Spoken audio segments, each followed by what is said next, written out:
Welcome back after the break. It was a quick and a stompy game one for Bluewhites, and right now Nyyrikki will be looking for some revenge. You're definitely going to want revenge after that game when Aphelios is getting 4 kills in 5 minutes. It's not ideal for you. It is not where you want to be looking, especially when you're drafting an early game bot lane. And that's one of the main points we've been talking about on this break was like, how much of that was Mhm. Nyyrikki being over aggressive, or was that Blue Whites just capitalizing on the dive and actually playing better? So generally, it just looked like a mix of both. Yeah, it very much looked like so. I mean, the dive from Nyyrikki was questionable. It backfired massively, and that's what started the snowball.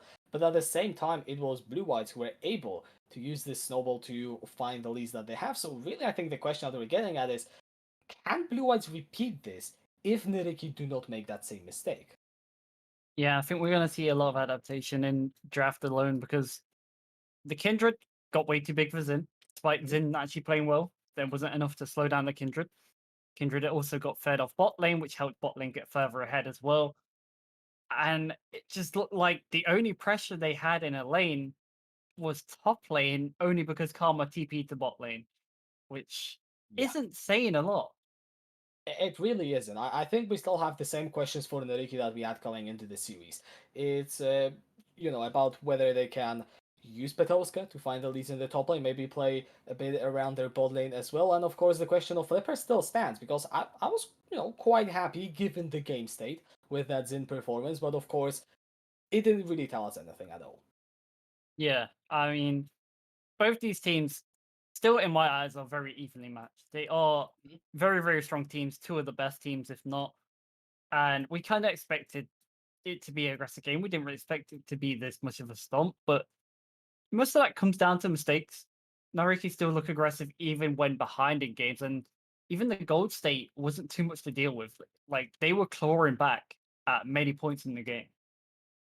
Yeah, they were indeed. And also Nyyrikki have chosen to stay on the blue side since they lost the game one. They have had side selection. So will they have the priority on the Xin is sort of another thing to get into because they didn't have that much impact, but I honestly see nothing wrong with sticking to the Xin and maybe getting rid of the Galio or something else that really crossed him. It depends what's left open because we have a lot of OP picks on current Oh yeah. patch. Ziggs being the strongest AD carry in the game, funny enough. Um, Obviously you play him APC, but you play him in bot lane mostly. You have Jaeger Gwen, still ridiculous. Yeah. Surprisingly, Nocturne was open and not picked in that game, so there is some different picks we can lean towards, but we're gonna have to see. We all have to indeed, as starting off with the draft so far, so good, and it's all the same. Lulu taken away by Nyyrikki and Ziggs by Blue Eyes. Aphelios is going to be the adaptation, and rightfully so. I do not believe Desmond will get his hands on that champion until the end of the split, to be honest. And so he shouldn't. Like Yeah. that was a disgusting performance, showing his mastery on a champion. Team showing the trust in him, just saying we can blind pick this. We don't care what you're playing into bot lane. It's not going to be an issue. But no longer gonna throw him off comfort, throw it onto a different champion. Alright, and Blue Whites staying with the same bands. In fact, the only thing that was swapped is the Aphelios band instead of the Thresh. Now, will Nyyrikki prioritize the Thresh? Abagnale still yet to lose a game on the champion, if I recall correctly. Yeah, still undefeated. But like you said, I don't think there's anything wrong with just falling back to that Xin again. Mhm. It still worked somewhat, other than the dive. Like it's hard to think about without seeing that dive in my head in the flashbacks. But when you ignore that, Zin still played relatively well in that early game. They just needed more to capitalize on. Yeah, and Flipper has been insanely aggressive, so it fits this style of play that Nyyrikki have shown us so far in the game on now. What is going to be the adaptation of the Aphelios band? Karma's still going to be favored for Blue Eyes. To be honest, Bad Pie had a good Karma performance. Really, nothing bad you can say about it. Not exactly standing out either, but you know. Yeah, I mean, Karma's just really strong right now. She's sort of like, if Lulu's banned, you take Karma. So you can't really ban both enchanters, and if you do, you kind of just wasted a ban on current patch because there's just too much which is strong. Blue Whites are just kind of running it back, saying we're not scared of doing this Yeah. again with a different AD carry. That's just looked good on Kindred, having really well, and just his ability to change his game plan and just instantly focus up bot lane, ignore mid, ignore top, and just focus up bot lane worked out well for them.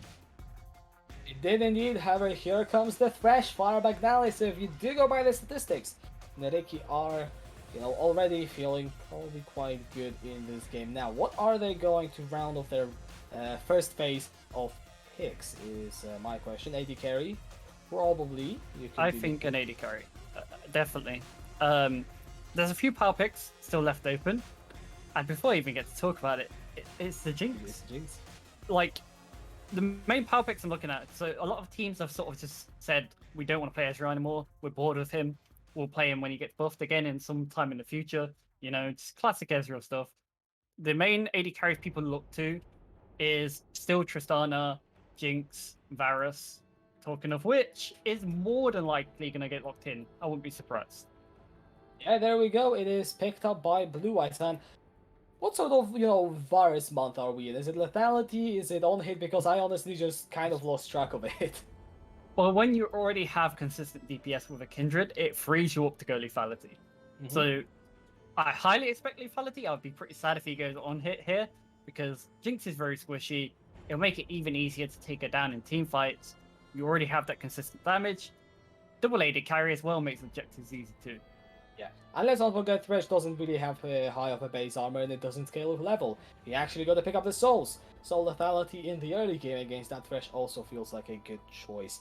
Now, phase 2 bans, Blue-Whites targeting the top lane, getting rid of Petowska's champions, and we all know that man just loves to farm up, but leaving the Gangplank open still from the game 1. Malphite ban tells me that they want something different top this game, especially now with LeBlanc being taken away. It's gonna free up something different. So I'm really excited, and I think someone else is about to be excited if that ever did get locked in. But I kind of expect the Braum here having double A to carry. I think it would be better, but gonna have to wait and see. Well, indeed, I mean, it also makes sense just to leave the Karma as a flex between top and a support, or top and mid, or really whatever they look in. And yeah, it is an Orianna, so Blue-White setting up for a team fighting composition with the Karma as a flexible pick between top and support. Yeah, which again, I'd be a little bit surprised if it goes top this time, especially with the Malphite adaptation with a ban. It makes me think they want something like the Jack's top lane. But gonna have to wait and see. I still just suspect top lane to be a highly bruiser matchup, and I am I mean, I know caught off your guard. opinion on the pick. I Yes. also am caught off guard because does that mean we did get to see a Xin top lane? I think that's where it would make No. sense. So, okay, I don't know. I'm just gonna get with what I know. Flipper, Lilia player, very much likes the champion. There we go. Boom. So what's changed is Lilia actually gets played top lane. Oh god damn it! Is that what it is? Yes. I highly expect to be top lane. I don't think there's any reason to put Flipper on Lilia when he Fair actually enough. did perform well on Xin. They have adapted really well. There's so many damage threats from this team, and even the Lilia just provides more setup for the team to engage. So I'm really surprised, and I'm also really happy to see it. Yeah. I mean, honestly, I'm just gonna wait until this one because I am taken aback by the draft from Nyyrikki. It definitely is an adaptation. It is a sort of big change of pace, I suppose. From the game 1, Heather Morgana is the last pick for Blue-Whites, and their game plan seems very simple. You've got 2 carries, you've got 3 people that can protect them. Go and win some fights. Morgana's an interesting one. Obviously, is going to provide safety against that fresh. So it looks like Bad Pie will be on that Karma again. Wasn't much of an issue with it. It's kind of expected that he might go to something different. But nonetheless, we have AP top lane this time around. And Lily is quite good at setting up dives as well. So we're going to have to see where Petoska is going to be moving around the map. Yeah, and whether that is going to happen. I mean, of course, you already saw Gangplank Ultimate as soon as that level 6 was hit. Was used bot lane, so Petowska clearly looking to make an impact across the map. And just looking at the comp of Nyyrikki overall, there seems to be some very good dive setups. You've got the Xin as your main diver. Yone can follow in with the ultimate and has an easy way out. Lilia said can set up for the dive. And then you have the Thresh and Lantern to get Xin out as well. So this sort of feels like, a in and out come from Nyyrikki. You can go in easily, and then you've got ways to back out as well. We have also Cleanse on Azata, which is very, very smart. You have Morgana, you have Varus. I would have liked to see the Cleanse on Wazen as well, but didn't want to lose value in getting rid of his TP. But nonetheless, it's two TPs across the board, and we know both teams like to TP down to bot lane. They like to throw pressure down there, and I think it's going to be the same again. Yeah, and with the likes of Varus and Jinx on the board, two potential hyper carries on both of those sides, it is going to be the focal point, more likely than not. I mean, I hardly expect top lane or mid lane to be the focus for Bluewhites, so we'll see. Are we going to see a repeat of that game one? Well, it's all ahead of us, I suppose. Oh, we're going to see Abagnale lose his win streak on Fresh. Ooh, That's I mean, playing in my mind. That's why I'm like, hopefully not for Nyyrikki. Hopefully not for Nyyrikki. I mean, you lose this and you will be facing Team PH. No, the winner of Team PHZ versus whoever won the round one match. I know we were told, but I already forgot. In the round three, and you don't want to be doing that. Okay, Epic Avalanche. There we go. Epic Avalanche versus PHZ. Before even going into the series, I even said when I was talking to you before this, I said that I think Desrim and Deathroom are just a better 2v2. And I think they play lane better than the likes of Azito and Abagnale. So I wasn't too surprised to see the way they play Diaphilios Gallia. It's going to be interesting with a different dynamic of the Varus Morgana. Yeah, I mean, it's a completely different dynamic as you have already pointed out. And we are getting into the game. I mean, I'm just excited. There are so many things to be finding out. Abagnale undefeated on the Thresh, Defrin and Desrin coming off a hot game, and Defrin having some of the best stats in the support position for the regular season. But it's time to leave it on all on the Rift as we're getting ready to get into game 2. Longsword start and the Jinx as well. Looking for more early game pressure with this, looking for that extra bit of damage. I've seen this a fair few times with some of our AD carries. Jinx and Tristana have been the main ones what have been doing it, so interesting to see it's picked up. I want to see how it turns out for that bot lane. Yeah, I mean, probably a bit more sustained, but yeah, how it's gonna work out, we will have to see. Desrim running that Hail of Blades, so that I believe is the lethality rune, although it could technically still go on here, although right now I do agree it's probably only a last resort, depending on how the early game goes. Still pretty my tongue is just not working today. Uneventful level 1, both junglers going to pick up the sweepers and starting on the top side. Now, is this going to be the comeback of Nyyrikki? This team never likes to lay down and die. They love that perma aggression. Even when they're behind, we've seen glimpses of it last game. Different scenario, different team comp this time round. Wazen no longer on Akali, like we mentioned, on the Yone. Still, again, one of his comfortable champions. Love these aggressive mid laners.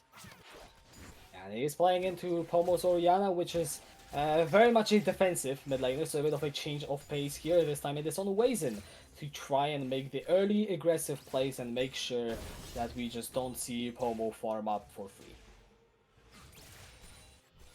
Yeah, and bot lane, kind of standard. Both teams just not looking to interact just yet. Both working towards that level 2. Morgana did start Dark Binding as well, so if Fresh gets level 2 first, they can actually look for some aggression. They're already walking past the wave just to push him away. Yeah, Abagnale walking forward, throwing out the hook, does not hit Desrim, instead gets hit by that Dark Binding. I mean, very standard pattern of play there from both of the supports. Yeah, very easy telegraph, kind of what we expected to see. Fortunately, doesn't reach the hook, but doesn't lose too much off it. Yeah, just a bit of health and no potions, and all 4 bot laners are running the biscuit delivery, so we are not likely to see any 2v2 kills. The point that I'm looking at is when junglers start getting involved, because this could make things interesting. Yeah, and funny enough that you mentioned that, they both started topside, so give it 30 seconds, and you're going to see that bot lane direction. They're both looking towards that side of the map, kind of what we expected after game 1 as well. Yeah, it is Lastis who is going to finish the full clear fast. I mean, Flipper isn't even going for the full clear. Flipper just going straight towards the river, probably to contest the Scuttle Crab or look for a gank, whichever becomes more possible. But Abagnale just gets hit by the Binding Police. Oh, Flipper. Okay, Not Blue Whites seen. know he's looking for the gank. I don't think Lastis was spotted.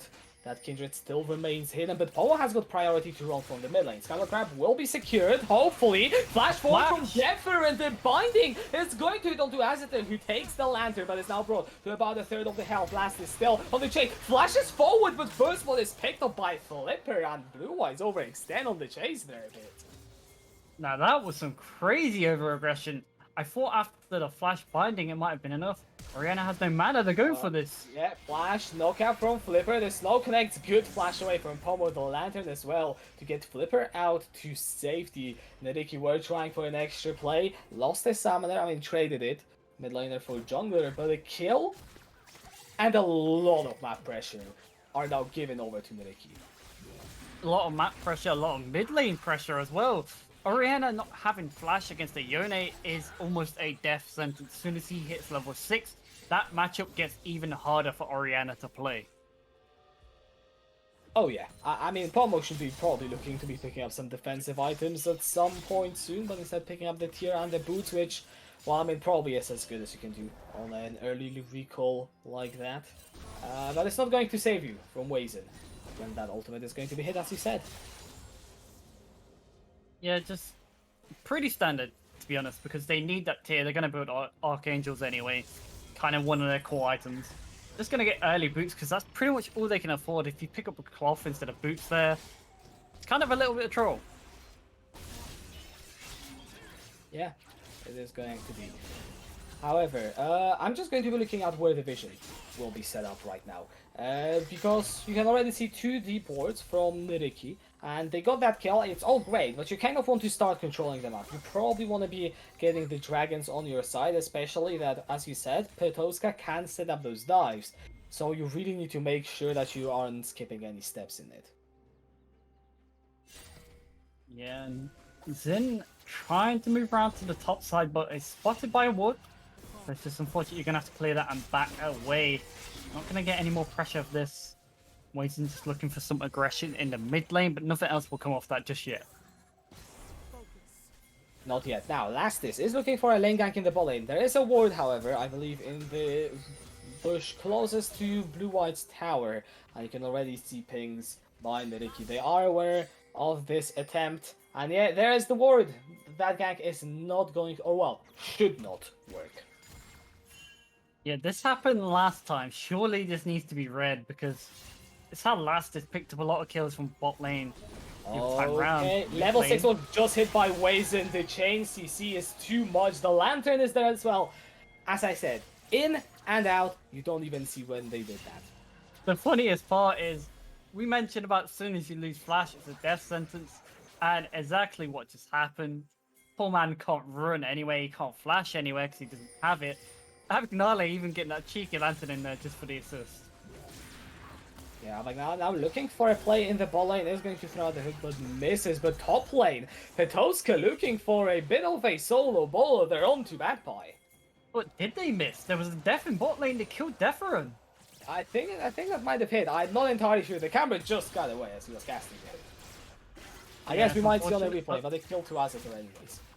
Yeah, and like you mentioned, that solo kill on the top side, seeing that power of lane Lilia, and that's funny to say. You never thought you'd be talking about Lilia lane advantage, Lilia lane kills or 1v1s, but here we are. Yeah, to be honest, Lilia hasn't existed as a champion for long enough for it to be super weird, but okay, yeah, no, the hook hit. It was just a clean pick onto Deferon, not using that black shield. Yep, being punished in that bot side. We didn't expect them to really get away with that too much, but look at the CS difference right now. It's really starting to pay off for Azathoth, having 61 CS to Varus' 49. Obviously, Varus is collecting that wave right now, and Orianna's taking a bit of a beating in that mid lane. Oh sure, Pomo is dropping low, and this game, it's a very much different dynamic. Nyyrikki are still playing the same style, they're still playing the same, aggression. However, they're not making mistakes, and it is working. Nyyrikki, they know how to pull off a snowball, and it's showing. Yep, it's definitely showing 4 kills to 0, 13.8k gold to 11.5. looking a bit more consistent in this game, looking a bit more convincing in what they want to do. Yeah, the only thing that remains is to not mess up. And Nyyrikki, you're up against the wall. You really have to make sure this game counts. But so far, 8 minutes in, that is a 2,500 gold lead. So it is, I think, just as big, if not bigger, than what Bluewhites had in that first game. Now, the important thing is, looking at Bluewhites comp, they have no designated frontline this game. They have no tank to walk forward. They have no Galio to Morgana this time around. So a fairly squishy team comp this time around for Bluewhites. Yeah, and also what I'm looking at is that there isn't really any bridge to get you towards that late game. If you are looking to, try and wait it out, try and scale for the Kindred, for the Vars to have an impact, okay, who's getting you there? Yeah, and that's exactly my point. This is the only thing what slightly worried me about Bluewhites draft coming into this game is just looking at Galio was a gatekeeper last game, a big Mhm. time gatekeeper. Stop plays from carrying on, stop people from following engages. They don't have that same person to do that this time around. It's Morgana. Sure, you have the chains which are going to slow people down, but it's really not going to be as to the same effect. Yeah, it's going to be almost nothing, and with that big of a lead, Nyyrikki should just keep stalling. Let's not forget, the big difference between this game and last game is that last game Nyyrikki actually had something going on for themselves. This game so far, Blue White 0 kills, I believe they are falling behind in every single lane. Maybe there is a lane where they are ahead in CS or something, but yeah, we are going to good in the game. Okay, jungle, there is a CS advantage, but even that I wouldn't call being ahead. Yeah, and interesting enough, Xin Zhao's changing his build in this game. It's looking like he might be going for the Eclipse, and it can work for the fact that look how squishy the enemy team is. You can get away with this lethality. Yeah, there is no one who will be really stacking armor. I would expect Powo to pick up the Zhonya's Hourglass at some point, probably quite soon even. But that's literally it. That's the hook. Connects onto Desmond, but there is the black shield, and Abagnale is rooted in place. And unfortunately, as the Thresh, you do not get to pull yourself out. Yeah, went in and unfortunately was stuck in one position. And talking of stuck in one position, Azator is looking like he's about to be threatened by the Kindred being down here, but Last is flashes away still, the knockout follows through. Lamb's Respite is going to be coming in. Teleports from both the mid laners, Pomo teleporting in as well. It's about to be a party, but it is going to be Desmond. We got the first kill of the fight. Petoska kills Lastus. Everyone's dropping low, but it's double kill picked up by the Lilia at the end of the day. Wazen dashing forward, finds the knockup onto Pomo, forces the flash away from the Orianna. Petoska going in for round 2, just a bit more damage, just a few more hits. And it's as they're killing Deathman as Nyyrikki will win the chaotic fight in the bot lane. As I think Abagnale is looking for a bit more. Pomo and Bad by low under the turret, ways and dashing forward. Pomo is not going to die just yet. The bowling ball from Petoska will do the job though. ain't no party like a Nyyrikki party, you can say that for sure. Yeah. Looking absolutely aggressive, bringing everyone down to bot lane, and Petoska had a massive, massive impact with a Lilia here. And again, it just feels so weird to say that a Lilia from top lane is putting in this much work, and it just shows these Lilia changes make her a bit more flexible. And 4-1-0 is looking good. Leandri's completed 9 stacks on the Dark Seal. Petoska surely is starting to position themselves to be one of the main carries for the Nyyrikki. And if this fight showed us anything, well, first of all, is that team fights are going to be absolute chaos, that for sure. But second of all, is that Blue-Whites, they don't really have anyone who can carry this team through right now. It very much feels like a similar situation to Nyyrikki last game, as Desmond is just gonna die. Oh, okay, now Abagnale survives. A bit close though. Closer than he would like. For sure. Jinx has her Gale Force now. Yone will be working towards his first item. Did pick up a Zeal early to help his damage. This is quite commonly done with the Berserker Greaves. And it's looking like he's just going to get Lantern out to safety. I don't think anything else should be happening bot lane, despite... Oh, never mind, he's overstaying. Yeah, and also mid lane, Pomo has to retreat into the jungle of Nyyrikki. Flipper looking to catch them out, but switching back into the bot lane. Wazen has to try and kill Defin, but the stop, which means the last is picks up the kill. And in the mid lane, Aster kills Pomo, so 1-for-1 across the map. Yeah, as soon as I didn't see that Lantern go out, I was like, oh no, that he's actually a dead man. There's no way he gets out here. And losing Wazen, but also losing Pomo. Yeah, I mean, Pomo, at this point, you're in a lost situation. Let's see. Yeah. What do they try and do? It was a good attempt. The pincer move worked really well for them. The Gale Force dodge, always nice to see, but also a little bit sad to see when you see champions with no mobility have mobility. Is like, this should be illegal. I mean, it should be, but also having Gale Force this early on in the game should not be realistically happening as it or 3-0 and 2 CS-wise, doing well. Nothing, out of the ordinary, really to say here, but it just feels like the tables have flipped. It is Nyyrikki this time who are enjoying a lead that is so big that I am already worried for Bluewhites in this second game. Yeah, if we can flip to the gold chart right now, so we can actually take a look. Look at that massive, massive gold lead in the top side.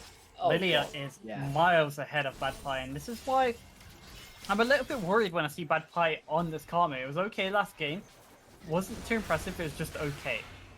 Yeah, but Flipper now, Eclipse already picked up the rocket, not quite going to do the job, and I agree with you, it feels like Bad Pie, with the team behind, doesn't really have any impact. Last is they're looking to find the counter, Pedalska goes under the turret, but the turret shots are enough. However, the damage is still found, 1 for 1, and Wazen looking to make it 2 knockup onto Bad Pie, but the flash away is going to be secured, and on the other side of the map, I don't believe any kills have been found just yet, although Flipper sure as hell is looking. Over the wall, does not find the slow. Does not find his entry in there, fortunately, but team claim the Kindred on the top side, denies Kindred some pressure on the map, and is going to decide to try to take away some of their jungle where they can.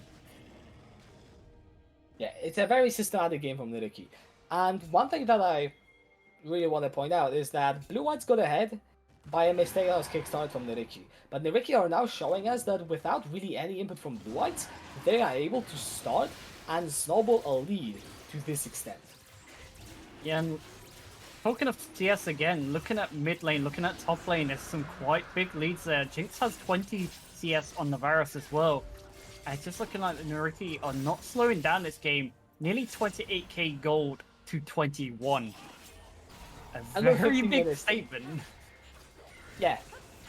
This is basically... I mean, if Nyyrikki chose red side, then the only thing we essentially would have done this game is just swap nameplates. Yeah. But it's insane. It kind of feels like that's what's happened here, but it just feels like we've seen both sides of both teams. This time around, just Nyyrikki are looking the stronger. They're the ones being the proactive, and Bluewhites trying to be proactive in that top side right now. Yone is marked. Yeah, but Wazen has the flash. Let's see, is there enough? No, there isn't. There's not enough crowd control, not enough engage on this team to dive Wazen, who is level 11, by the way. Yeah, massive, massive power spike at level 11, especially for Yone, and they're just going to look towards taking this Rift Herald, essentially, but decide not to. They're more walking towards mid lane, but I doubt anything's going to happen here. Well, Flipper is going to try and assassinate Desert Flash away the rocket, not enough damage, and now Wazen is going to be in trouble, but the Crescent Guard doing so much work. Flipper taking the Lantern, still going to get taken down by Lastis. 1 HP on Desrim. He does have the heal, so he should have been safe anyway, but extremely close. That's probably the first time in a long time I've seen the W flash mechanic on Xin. Not a lot of people know about it. Not a lot of people do it either. And I think it really caught Desrim off guard. He did not expect that coming through either, and neither did I. Yeah, I mean, there aren't really too many situations in which you will be using that one. This, of course, ended up being almost the right call. Didn't quite find enough hits to secure that kill when the rocket came through in the end. So, Herald picked up by Nyyrikki. They do give up 1 kill. Overall, it is 1 dragon apiece. Some mythics are finally being completed by Bluewhites. Yeah, mythics completed across the board, but Orianna still fairly behind, doesn't have tier 2 boots yet. Varus has nearly completed his cull, so that's going to give him some decent gold to working his way back into this game. If you're Bluewhites at this scenario, you need to be finding them picks, you need to be finding them people caught out of position. And so far, really the only person who's been available going side lanes is Wazen, and it's been quite difficult, but he's still really your only option who you can potentially catch. Yeah, I mean, maybe Petolska if they're out of position, but Lilia has... Oh, she's too fast. Massive, yeah, massive amounts of movement. That's what I wanted to say, but... Hey, you can still try, right? I mean, if a binding lands, or Desrim goes there over there with the Chains of Corruption, then it's definitely possible. It's just it's going to be very, very difficult. You try, but that lady is going to skip away faster than you could ever think of, and it's always the thing people forget about. Lilia's movement speed gets ridiculous, and it's just really, really hard to stay on top of, and it's kind of why it still just works in top lane as well. You can get in, get out with trades without losing too much HP. Yeah, I mean, Petowska literally pushes out the wave. Doesn't matter that it's 3 people top lane, just backs out of there, and the rest of Nyyrikki push bot lane. That is going to be the second herald of the game dropped. We're 18 minutes in, and Nyyrikki already almost looking to be knocking on the base. And I'm not surprised. If I'm being honest, I'm not surprised. They have TP and Petowska. They don't have Xin Zhao, but also Virus is nowhere near bot lane anyway, so not really under much threat. Jinx taking a bit of risky pathing here. This is very, very ballsy. Yeah, if there is any hard crowd control landing onto Azador, they die. Although actually, Azador has got cleanse and flash, so they probably don't die. But it is something that, if Bluewhites had more information about, surely would have been punished. Yeah, it's kind of like if they actually had an engage support, that definitely would have been a flash. And it would be 100% worth it, because Jinx losing a flash is game-changing. Like, this is someone who you want to be focusing anyway. So if they lose their flash, it's just going to make them that easier of a target. Yeah, alas, Azador has got both the flash, the cleanse, and the Gale Force. So the next fight probably going to be, well, either Baron or Infernal Dragon, depends if Bluewhites feel confident enough to try and contest. Right now, we're kind of in a null state in this game. But there is a very important dragon coming up, so it is going to be an Infernal Soul in this game. Both teams are going to want this. Yeah, you can see Bluewhites already trying to position. Maybe look for some poke. Look for, a person being out of position. Throw some stray crowd control. As Backfire is just going to get called out here. Get the job extremely low ways and dashing forward hits no one. But the ultimate immediately goes back. Petowska now on the front side is going to get bursted up. However, for the cost of the dragon, as Nyyrikki just finished the objective in the meantime. But Bluewhites will take this though, for the fact that you get a big shutdown from Petowska, and Wazen has no ultimate. Hook landing in onto Pomo, the Black Shield is going to go through. Abagnale going over the wall, Backfire is ignited, but will be just fine. The rocket also blocked by the healthy members. Wazen on the side looking for a way and flashes in, takes out Backfire. And this Lamb's Respite is going to buy a few more seconds, but it's a double anyways for the Yone. Desrim on the side, but you're not that bad. You cannot do a whole lot. Double kill picked up by Flipper, and it looked good for Bluewhites having Nyyrikki. Still are just too damn far ahead as they win the fight in the end. And just when we said you'll happily take those Bluewhites even got a very nice counter engage onto the Orianna, but then they bit off more than they could chew, and the re-engage came through from Nyyrikki. Wazen finding his way in was very important. Yeah, and I think this is... Okay, no, this is just when Petowska goes in. So Bloods are playing this fight extremely well, all things considered. Yeah, they're disengaging correctly, and they even catch Petowska, which is a lot of gold going into their pocket because he had a bounty on top of him. Then even this is good by Bluewhites. Even this was I impressed by him. The Black Shield into the binding and just trapping that man, not allowing him to move, not allowing him to play the game. But here comes the re-engage. Since I'm still alive, Wazen's still alive. Wazen gets the flash on, and he is so important. The Lamb's Respite drops, and he takes another one with him. Yeah, and all that time Desrim was just walking around the dragon. When the dragon fell down, he tried to loop behind the pit, and I guess the flank came in way too late from this virus, but Wazen finds a double knockup, just eviscerates Pomo where they stand. Yeah, this champion gets disgusting when you get ahead and he's nearly at 2 items, and that's when things become even scarier. And he has Gale Force to add extra damage for the execute.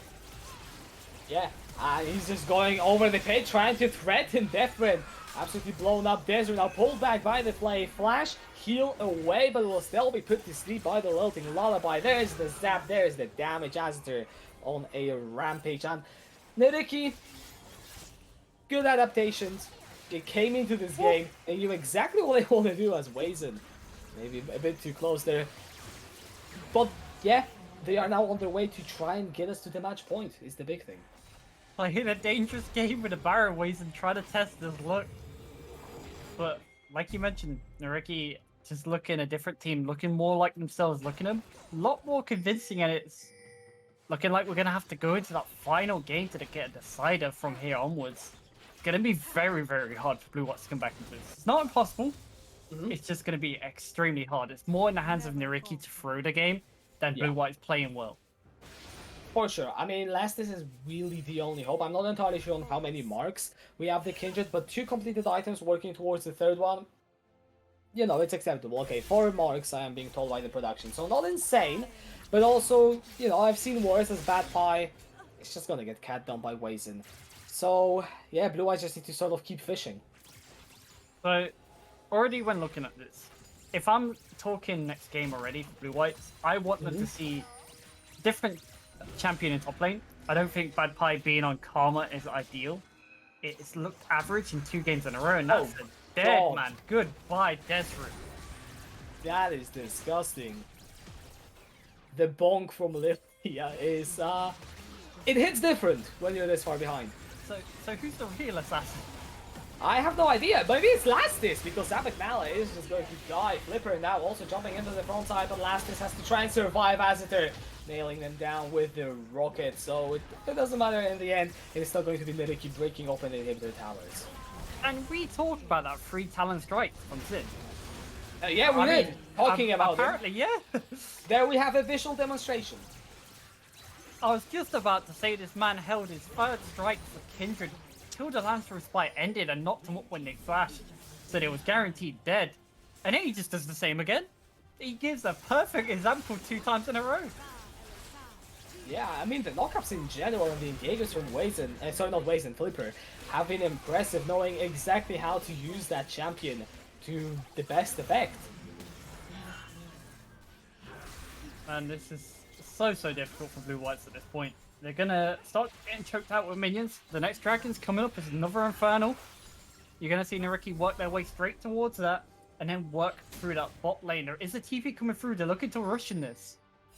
Alright, it's a full commit from Bluewhites. I mean, if you're gonna flip the game, you might as well do it on your terms. They are so far behind that this is almost guaranteed not to work. However, almost is not certain. The dragon is getting low. Wazen going over the wall. It is secured by Pomo. Now Bluewhites, can they get out? Abagnale is going to follow the hook all the way. Nice play on 2-3, but Abagnale goes down. Teleport in for the flank, but Bluewhites might just turn onto the 3 members. Sleeper going into the middle of the team, but the knockups are massive. The sleeps as well from Petoska. And Bluewhites have stood for a few seconds, but they will fall down one after another, with Desert being the final one. Triple kill for Petoska, and Nyyrikki get the ace, and they should be getting us into the deciding game 3 for this series.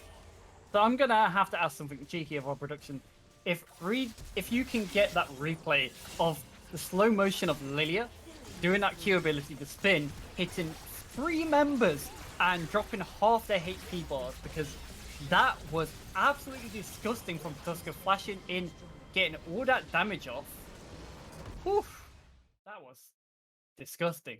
It was certainly something. It was a different Nyyrikki, and it was a Nyyrikki that we wanted to see after the game 1, I think. That's the big impression for me. It was what we missed is from the first game, and it is what we got. But yeah, here we get the replay that you wanted to see. Like, watch this. So they catch Abagnale. Abagnale goes all the way in to get his team with a full commit. Watch Petoska here. Look at him find his entry, and then he goes for this flash Q on Lilia. Look at them HP bars disappear. That's just absolutely insane. Yeah, Petoska showing up on this champion, and just in general, the whole of Nyyrikki here really stepping up their game, really showing us what they can do if they don't find themselves in, well, let's just say, unfortunate circumstances. Now, looking at game 3, I think I'm sort of on the Nyyrikki side, and I'm gonna tell you why. It's because Blue-Whites won after Nyyrikki made a mistake, and Nyyrikki won after they made their own lead up. So it is pretty much Nyyrikki who are in control of how this next game is going to go if you go by the first 2 matches. So it's a hard one for me to judge because going into that game, I don't like Blue White's comp at all.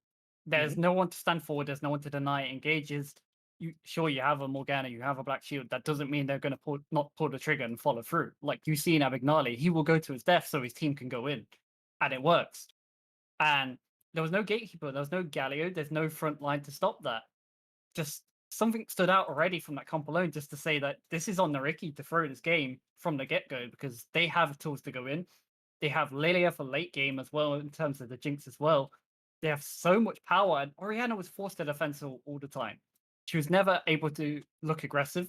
She had to play on the back foot from the get go. So there needs to be some serious adaptation if Blue Whites want to take this game. And I don't want to see Bad Pie on Karma 2 games in a row.